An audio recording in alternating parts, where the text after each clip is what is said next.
Does objective reality exist, or is the universe a phantasm? In 1982, a remarkable event took place. At the University of Paris, a research team led by physicist Alain Aspect performed what may turn out to be one of the most important experiments of our time. You did not hear about it on the evening news.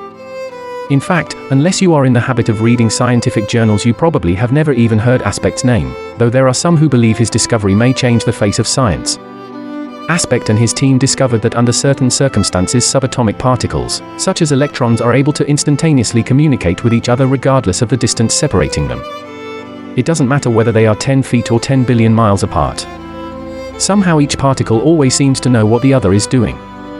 The problem with this feat is that it violates Einstein's long-held tenet that no communication can travel faster than the speed of light. Since traveling faster than the speed of light is tantamount to breaking the time barrier, this daunting prospect has caused some physicists to try to come up with elaborate ways to explain away Aspect's findings. But it has inspired others to offer even more radical explanations. University of London physicist David Bohm, for example, believes Aspect's findings imply that objective reality does not exist, that despite its apparent solidity the universe is at heart a phantasm, a gigantic and splendidly detailed hologram. To understand why Bohm makes this startling assertion, one must first understand a little about holograms. A hologram is a three-dimensional photograph made with the aid of a laser. To make a hologram, the object to be photographed is first bathed in the light of a laser beam. Then a second laser beam is bounced off the reflected light of the first, and the resulting interference pattern, the area where the two laser beams commingle, is captured on film. When the film is developed, it looks like a meaningless swirl of light and dark lines. But as soon as the developed film is illuminated by another laser beam, a three-dimensional image of the original object appears. The three-dimensionality of such images is not the only remarkable characteristic of holograms. If a hologram of a rose is cut in half and then illuminated by a laser, each half will still be found to contain the entire image of the rose. Indeed, even if the halves are divided again, each snippet of film will always be found to contain a smaller but intact version of the original image. Unlike normal photographs, every part of a hologram contains all the information possessed by the whole. The whole in every part nature of a hologram provides us with an entirely new way of understanding organization and order. For most of its history, Western science has labored under the bias that the best way to understand a physical phenomenon, whether a frog or an atom, is to dissect it and study its respective parts. A hologram teaches us that some things in the universe may not lend themselves to this approach.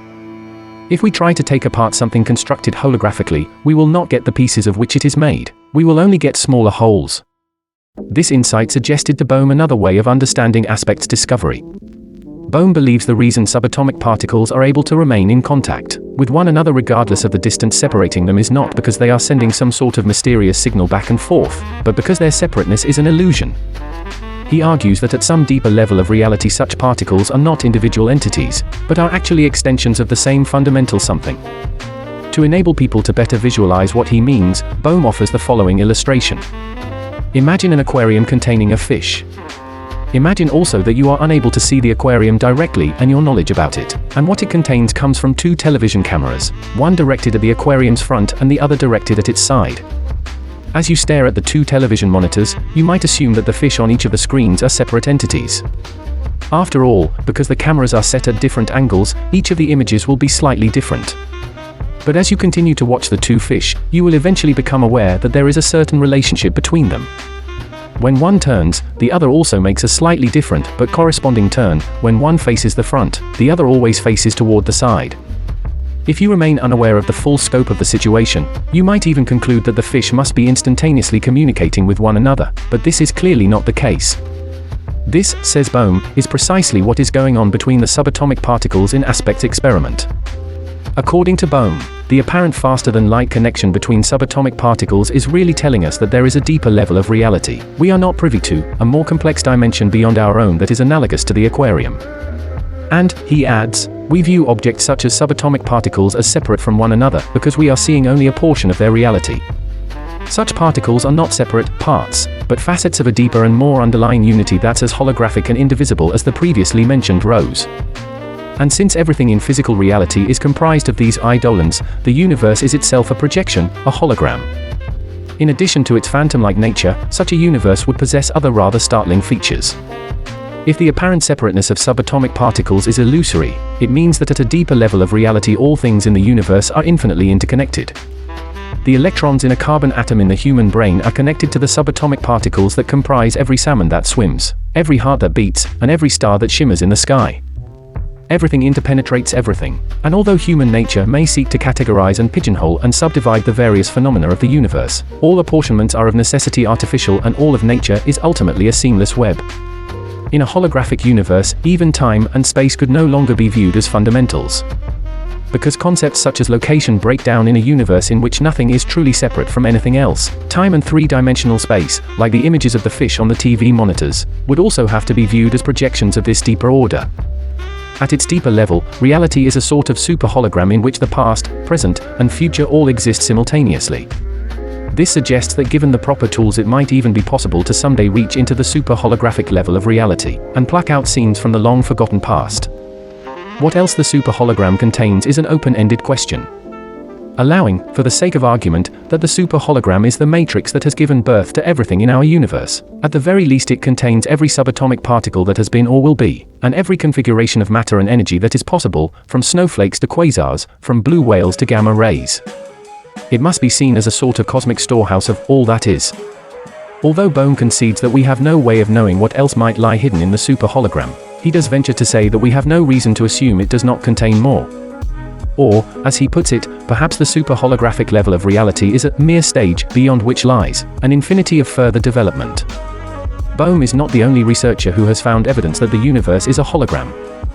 Working independently in the field of brain research, Stanford neurophysiologist Carl Pribram has also become persuaded of the holographic nature of reality. Pribram was drawn to the holographic model by the puzzle of how and where memories are stored in the brain. For decades numerous studies have shown that rather than being confined to a specific location, memories are dispersed throughout the brain. In a series of landmark experiments in the 1920s, brain scientist Carl Lashley found that no matter what portion of a rat's brain he removed, he was unable to eradicate its memory of how to perform complex tasks it had learned prior to surgery. The only problem was that no one was able to come up with a mechanism that might explain this curious, whole in every part, nature of memory storage. Then in the 1960s Pribram encountered the concept of holography and realized he had found the explanation brain scientists had been looking for. Pribram believes memories are encoded not in neurons, or small groupings of neurons, but in patterns of nerve impulses that crisscross the entire brain in the same way that patterns of laser light interference crisscross the entire area of a piece of film containing a holographic image.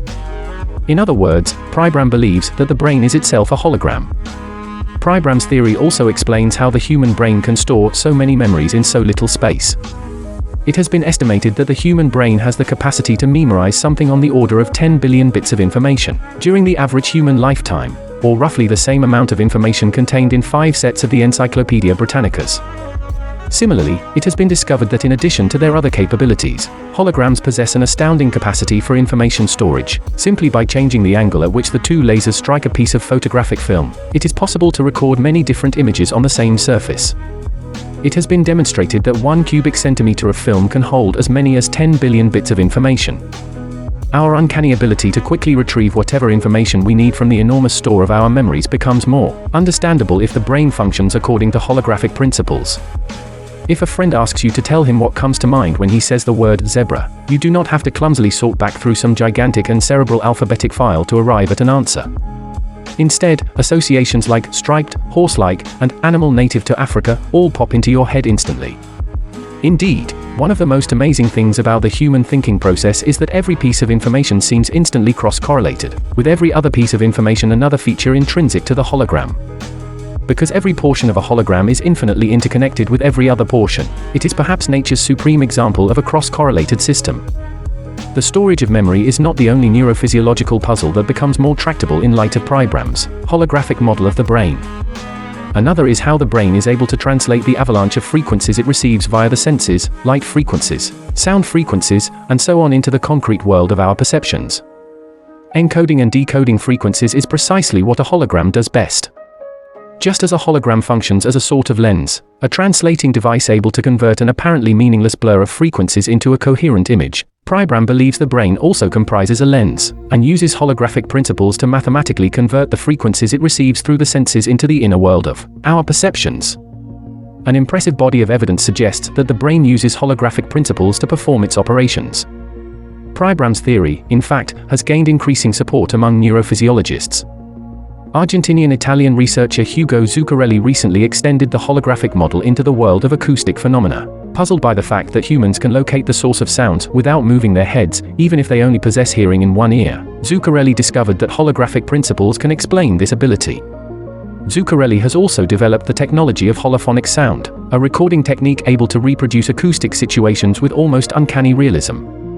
Pribram's belief that our brains mathematically construct hard reality by relying on input from a frequency domain has also received a good deal of experimental support. It has been found that each of our senses is sensitive to a much broader range of frequencies than was previously suspected. Researchers have discovered, for instance, that our visual systems are sensitive to sound frequencies, that our sense of smell is in part dependent on what are now called cosmic frequencies, and that even the cells in our bodies are sensitive to a broad range of frequencies. Such findings suggest that it is only in the holographic domain of consciousness that such frequencies are sorted out and divided up into conventional perceptions. But the most extraordinary aspect of Pribram's holographic model of the brain is what happens when it is put together with Bohm's theory. For if the concreteness of the world is but a secondary reality and what is there is actually a holographic blur of frequencies, and if the brain is also a hologram and only selects some of the frequencies out of this blur, and mathematically transforms them into sensory perceptions, what becomes of objective reality? Put quite simply, it ceases to exist. As the religions of the East have long upheld, the material world is Maya, an illusion, and although we may think we are physical beings moving through a physical world, this too is an illusion. We are really receivers floating through a kaleidoscopic sea of frequency, and what we extract from this sea and transmogrify into physical reality is but one channel from many extracted out of the super hologram. This striking new picture of reality, the synthesis of Bohm and Pribram's views, has come to be called the holographic paradigm, and although many scientists have greeted it with skepticism, it has galvanized others.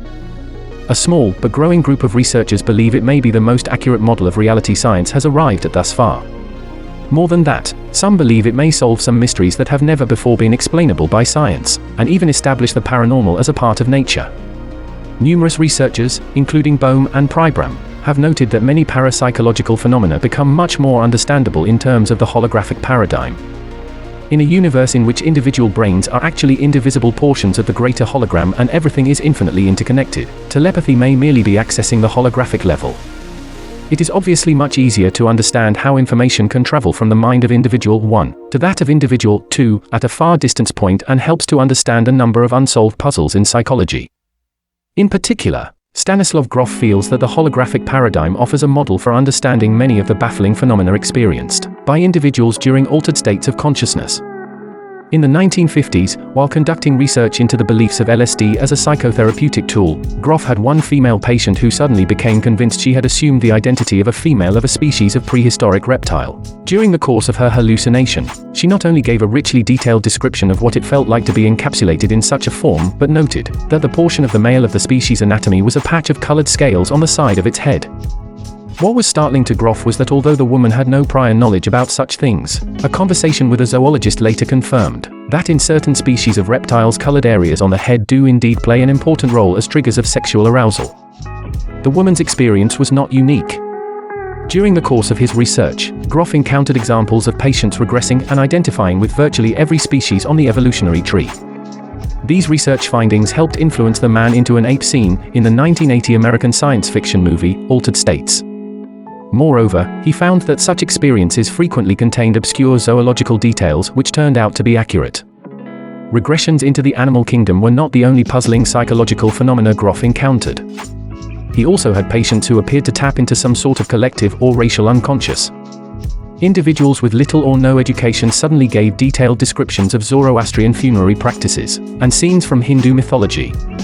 In other categories of experience, individuals gave persuasive accounts of out-of-body journeys, precognitive glimpses of the future, of regressions into apparent past life incarnations. In later research, Grof found the same range of phenomena manifested in therapy sessions that did not involve the use of drugs.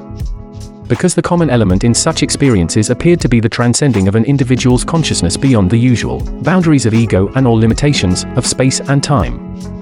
Grof called such manifestations transpersonal experiences, and in the late 60s, he helped found a branch of psychology called transpersonal psychology, devoted entirely to their study. Although Groff's newly founded Association of Transpersonal Psychology garnered a rapidly growing group of like-minded professionals, and has become a respected branch of psychology, for years neither Groff nor any of his colleagues were able to offer a mechanism for explaining the bizarre psychological phenomena they were witnessing. But that has changed with the advent of the holographic paradigm. As Groff recently noted, if the mind is actually part of a continuum, a labyrinth that is connected not only to every other mind that exists or has existed, but to every atom, organism, and region in the vastness of space and time itself, the fact that it is able to occasionally make forays into the labyrinth and have transpersonal experiences no longer seems so strange. The holographic paradigm also has implications for so-called hard sciences, such as biology. Keith Floyd, a psychologist at Virginia Intermorn College, has pointed out that if the concreteness of reality is but a holographic illusion, it would no longer be true to say the brain produces consciousness. Rather, it is consciousness that creates the appearance of the brain as well as the body and everything else around us we interpret as physical. Such a turnabout in the way we view biological structures has caused researchers to point out that medicine and our understanding of the healing process could also be transformed by the holographic paradigm. If the apparent physical structure of the body is but a holographic projection of consciousness, it becomes clear that each of us is much more responsible for our health than current medical wisdom allows. What we now view as miraculous remissions of disease may actually be due to changes in consciousness, which in turn affect changes in the hologram of the body. Similarly, controversial new healing techniques such as visualization may work so well because, in the holographic domain of thought, images are ultimately as real as reality. Even visions and experiences involving non-ordinary reality become explainable under the holographic paradigm. In his book, Gifts of Unknown Things, biologist Lyle Watson describes his encounter with an Indonesian shaman woman who, by performing a ritual dance, was able to make an entire grove of trees instantly vanish into thin air. Watson relates that as he and another astonished onlooker continued to watch the woman, she caused the trees to reappear, then click, off again and on again several times in succession. Although current scientific understanding is incapable of explaining such events, experiences like this become more tenable if hard reality is only a holographic projection. Perhaps we agree on what is there or not there, because what we call consensus reality is formulated and ratified at the level of the human unconscious at which all minds are infinitely interconnected. If this is true, it is the most profound implication of the holographic paradigm of all, for it means that experiences such as Watson's are not commonplace only because we have not programmed our minds with the beliefs that would make them so. In a holographic universe, there are no limits to the extent to which we can alter the fabric of reality. What we perceive as reality is only a canvas waiting for us to draw upon it any picture we want. Anything is possible, from bending spoons with the power of the mind to the phantasmagoric events experienced by Castaneda during his encounters with the Yaqui Brujo Don Juan, for magic is our birthright, no more or less miraculous than our ability to compute the reality we want when we are in our dreams. Indeed, even our most fundamental notions about reality become suspect, for in a holographic universe, as Pribram has pointed out, even random events would have to be seen as based on holographic principles and therefore determined. Synchronicities or meaningful coincidences suddenly make sense, and everything, in reality, would have to be seen as a metaphor, for even the most haphazard events would express some underlying symmetry. Whether Bohm and Pribram's holographic paradigm becomes accepted in science or dies an ignoble death remains to be seen, but it is safe to say that it has already had an influence on the thinking of many scientists. And even if it is found that the holographic model does not provide the best explanation for the instantaneous communications that seem to be passing back and forth between subatomic particles, at the very least, as noted by Basil Hiley, a physicist at Birkbeck College in London, aspect findings indicate that we must be prepared to consider radically new views of reality.